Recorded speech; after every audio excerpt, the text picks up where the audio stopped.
Hello everyone. A couple of reasons to be happy about this week. First of all, it's the week before Thanksgiving, and I am very excited about spending lots of time with my family.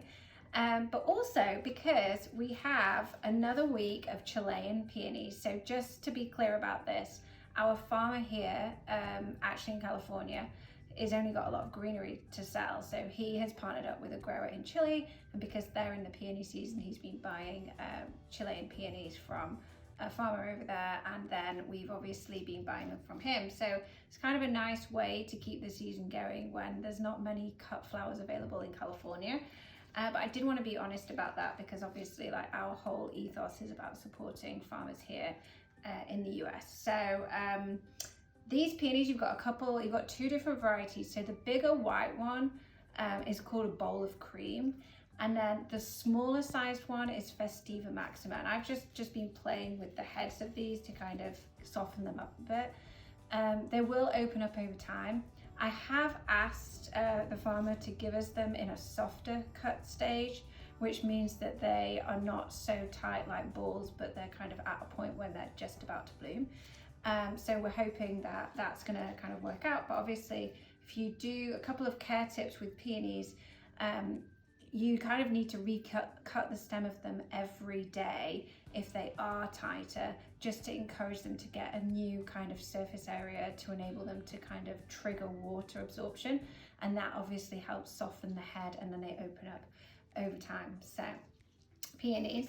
And then Acacia, so again, like Northern California, we have got tulips from Sun Valley growers. So they're providing us with the white long-stemmed tulips. And then we have some Ginestra, which you might not be familiar with this. It only comes into season around winter time. This is grown in Southern California, and we're sourcing it from Mellano farm. And the same for the Acacia. Now, the Acacia that we're going to receive tonight is actually going to be two different varieties. So you're going to have the knife blade, which is harder, like this, feels like more coarse. And then mixed in that, you're going to have a couple of pieces of pearl, which has more of a felty texture. It's literally being cut now, so we don't have any at all, like not even like two pieces to be able to show you. But I wanted to get the video so that you could have like a reference point.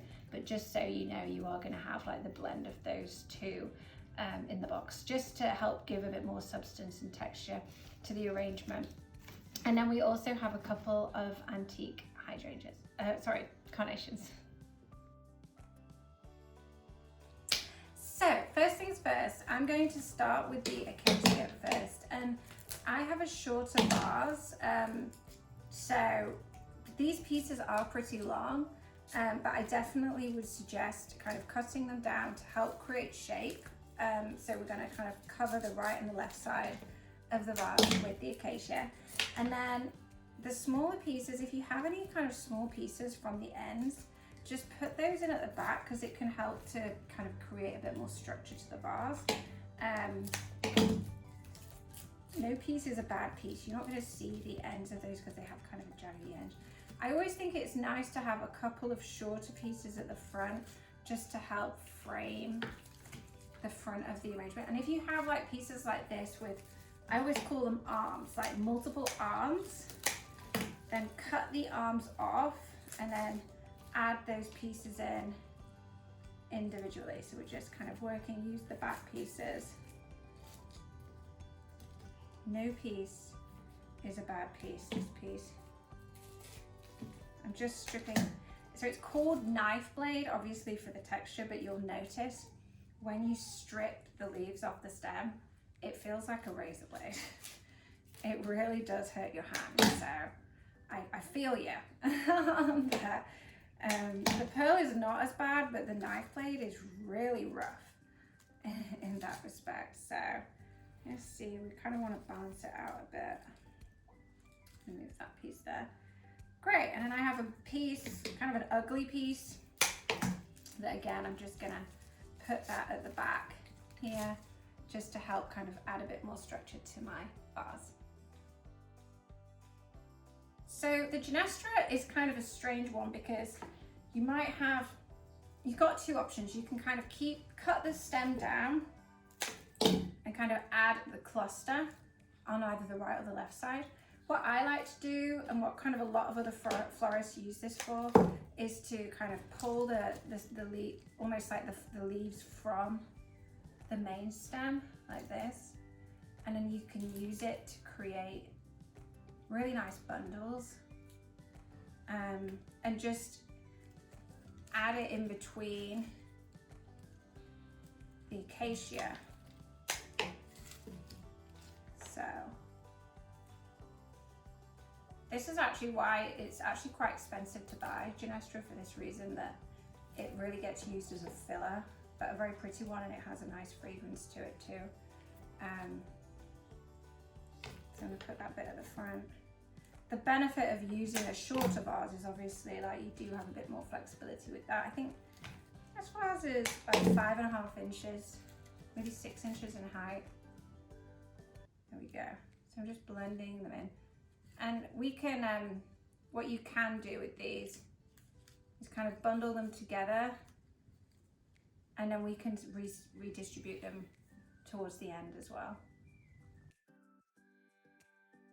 So we're going to start with the peonies first. I would suggest stripping the leaves, any leaves that fall below the waterline. And again, I have quite a short vase, so I'm going to cut quite a lot off the stem of this one and like let it sit above the nape of the vase like this.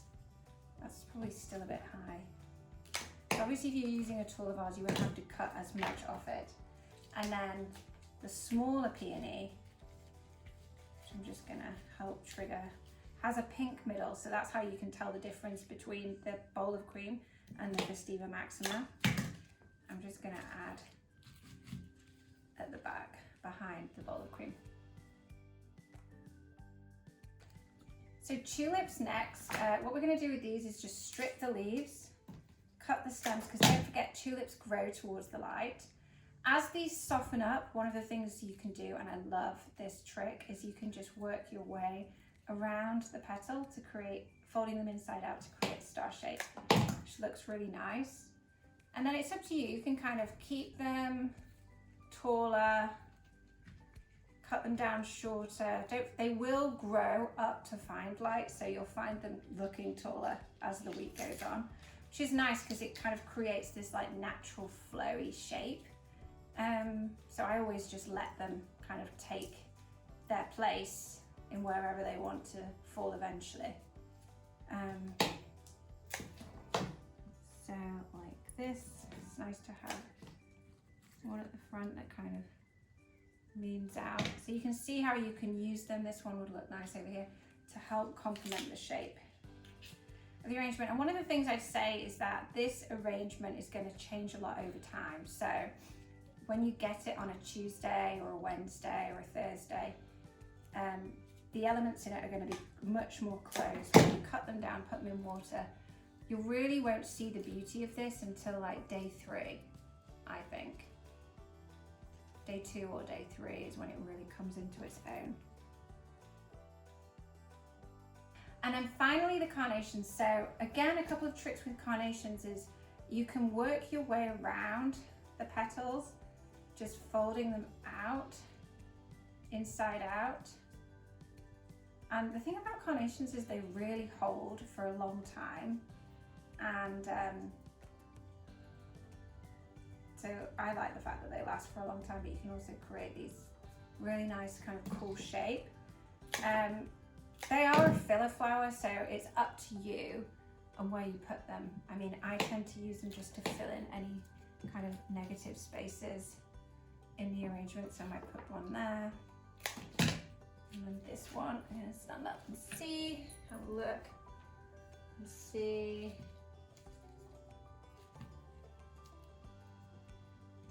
Put this little guy here, maybe put this one at the front, there, that. So I'm gonna cut down. You can leave the leaves on or you can strip them off. I personally don't think they look very aesthetically pleasing, so I tend to just remove them. There we go. And there we have it, our green and white holiday winter celebration. I hope you enjoy the peonies and have a great week.